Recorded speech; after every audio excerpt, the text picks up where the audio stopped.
to the Private Markets Update from ACEC, the American Council of Engineering Companies. Very pleased to be joined by Erin McLaughlin again, our private markets guru. And again, our show, the Private Markets Update, is a regular kind of update on what is happening in the private markets and the economy in general. Erin, welcome back to the show. What's going on aside from long lines at gas stations?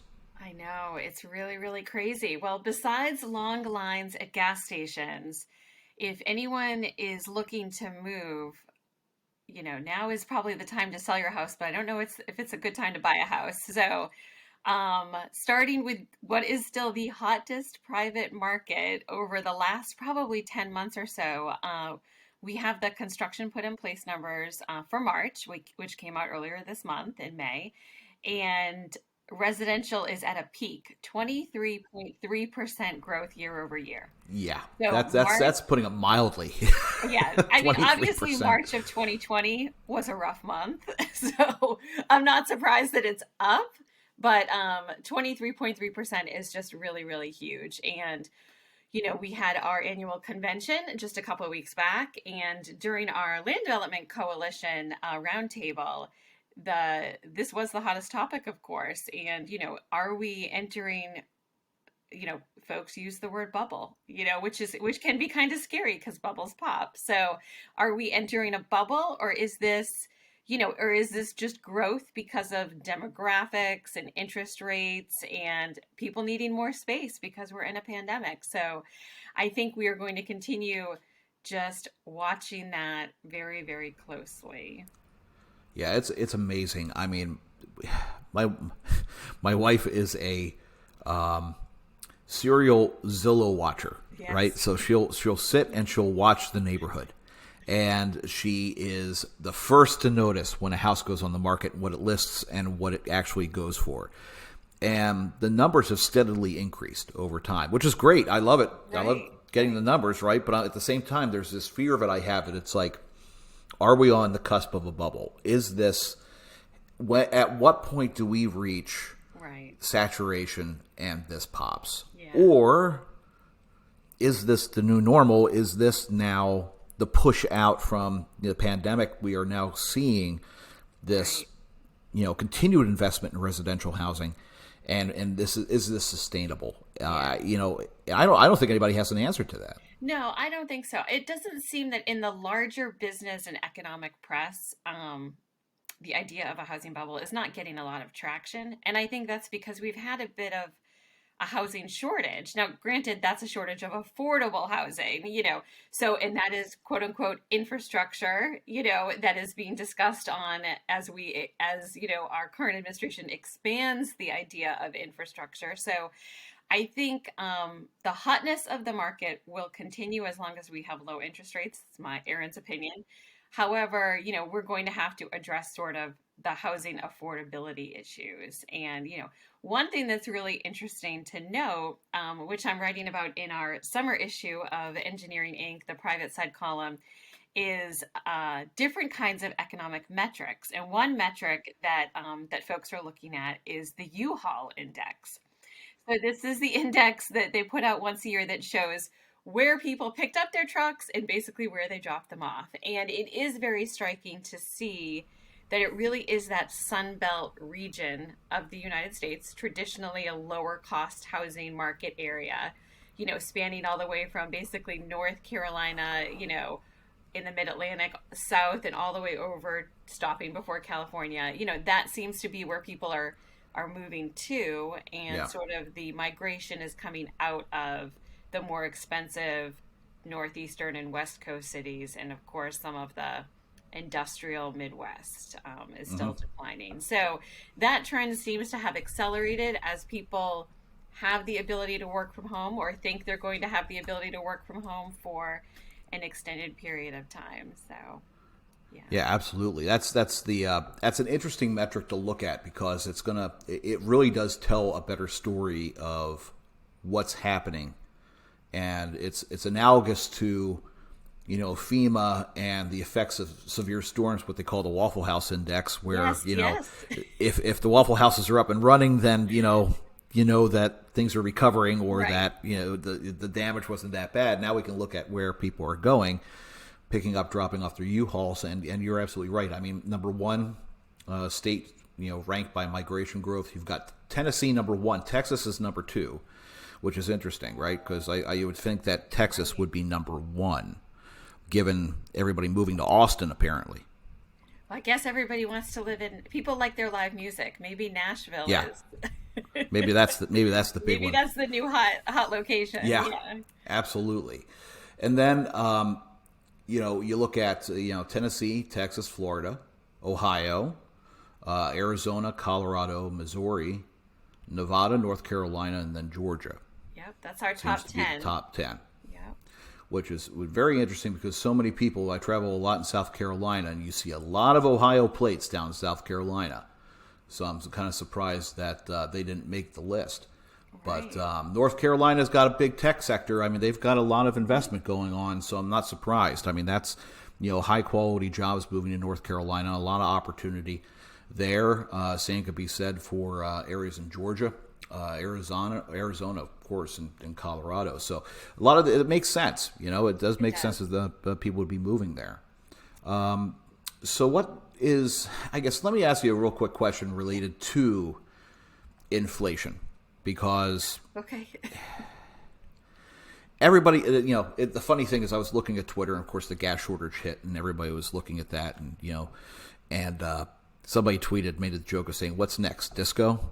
Because it's like gas shortage, inflation, and now what's next? Is the 1970s all over again? Well, I mean, if you listen to gossip, it's actually the 1990s, but The 1990s, but I think inflation is really about overheating, right? So, yeah, and our most of us have not experienced inflation as grown-ups. Maybe most of us were pretty young during the last time we had an inflation issue back in the 70s. I think the most recent economic data that we've seen regarding employment and retail spending shows us that we're probably not going to have a real overheating. There will be overheating because everybody's trying to spend, we're in a consumer economy and everybody's going out and trying to spend money at the same time. But ultimately, I think most forecasters and folks feel like, yeah, we'll be above 2%, which is that target rate. We're going to see some inflation, but it's not something that we should be super concerned about. However, when it comes to things like lumber prices, and that is something that is a concern of our members. yeah, And really what, we are responsible for helping to guide for our clients construction cost estimates.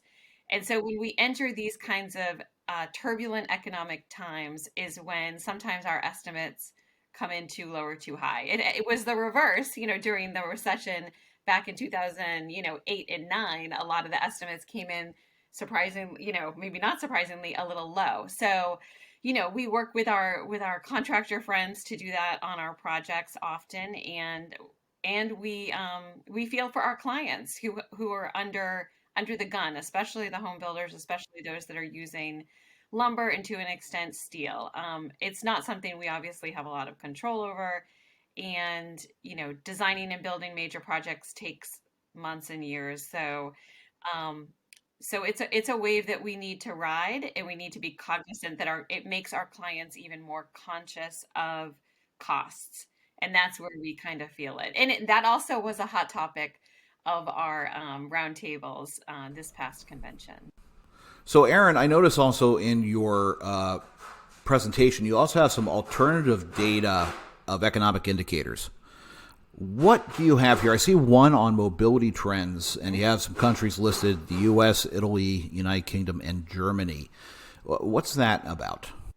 Well, it's very, very interesting. So this is the first major recession where we have had almost all of us have smartphones worldwide.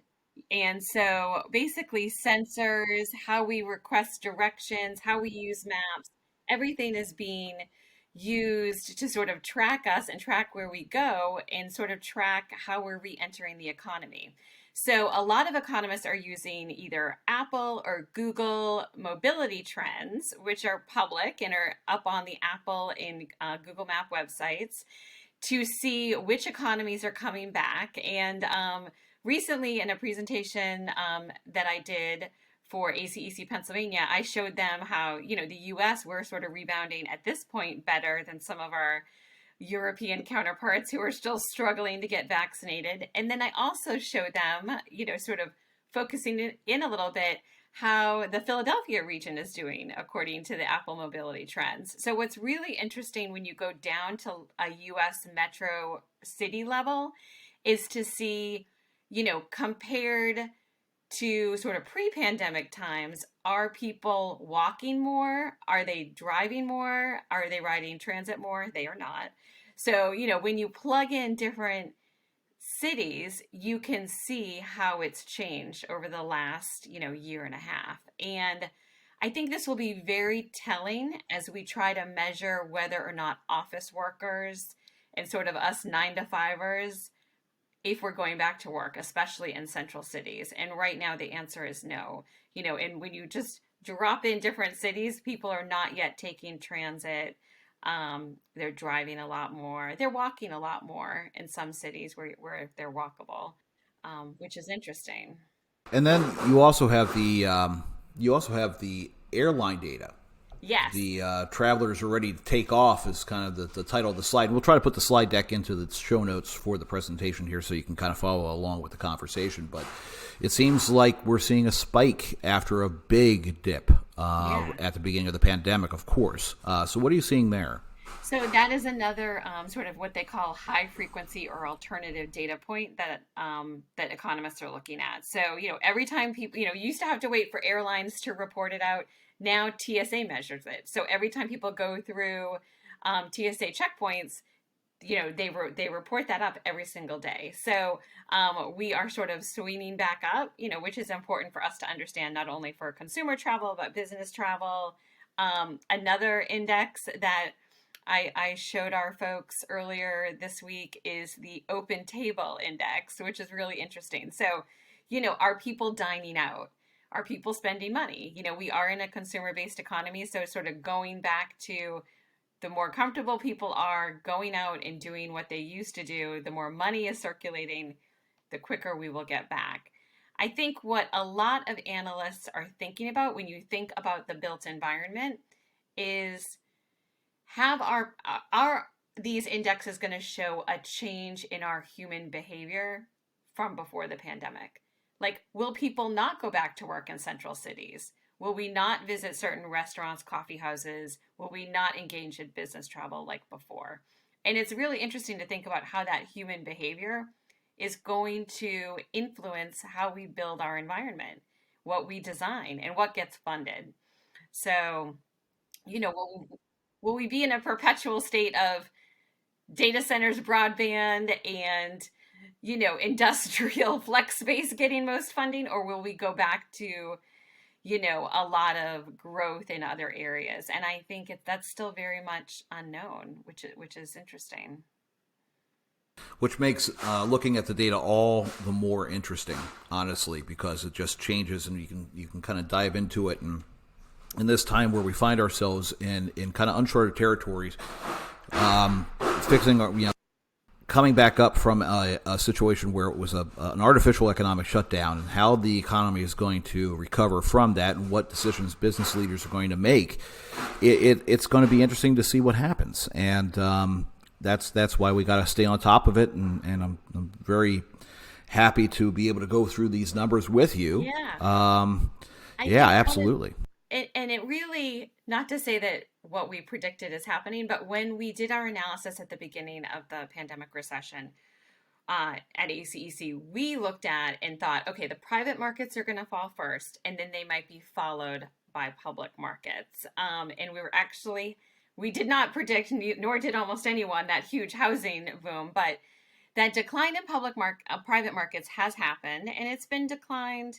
When we got the March numbers earlier this month, it's consistent. It's about a 9% decline in private design and construction spending this whole time, 9 or 10%.